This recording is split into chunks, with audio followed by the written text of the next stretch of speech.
मित्रांनो, आज मध्यरात्री 1:15 वाजताची हाय व्होल्टेज मॅच आहे Arsenal versus Aston Villa Premier लीगची. आता ही हाय व्होल्टेज काय आहे? कारण आर्सेनल प्रीमियर लीग मध्ये नंबर 1 ला आहे 42 पॉईंट घेऊन आणि ते UCL मध्ये पण नंबर 1 ला आहे. म्हणजेच आर्सेनल या सीझन मध्ये फॉर्मात आहेत आणि ॲस्टन विलानं रिसेंटली त्यांचा 111 वर्ष जुना क्लब रेकॉर्ड मोडून सलग 11 विजय मिळवलेत. त्यांच्याकडे सुद्धा 39 पॉईंट आहेत आणि ते प्रीमियर लीगच्या नंबर 3 ला आहेत. म्हणजेच या दोन्ही टीम फॉर्मात आहेत, यांच्यामध्ये फक्त 3 पॉइंटचा फरक आहे. त्यामुळेच या मॅचचा प्रीमियर लीगच्या टेबलवरती थेट फरक पडू शकतो.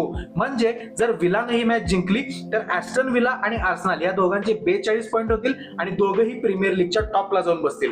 जर ही मॅच ड्रॉ झाली तर आर्सेनलचे पॉइंट 42 चे 43 होतील आणि विलाचे 40 पॉइंट होणार आणि आर्सेनलनं जर ही मॅच जिंकली तर आर्सेनलचं लीड आहे तसं राहणार. 45 पॉइंट घेऊन आर्सेनल पुन्हा एकदा प्रीमियर लीगच्या टॉपला बसणार.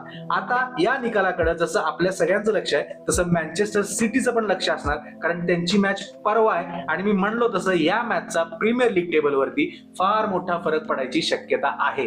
त्यामुळं तुम्ही ही महत्वाची हाय व्होल्टेज मॅच नक्की बघा आणि अशा अपडेटसाठी दैनिक फुटबॉलला फॉलो करायला विसरू नका.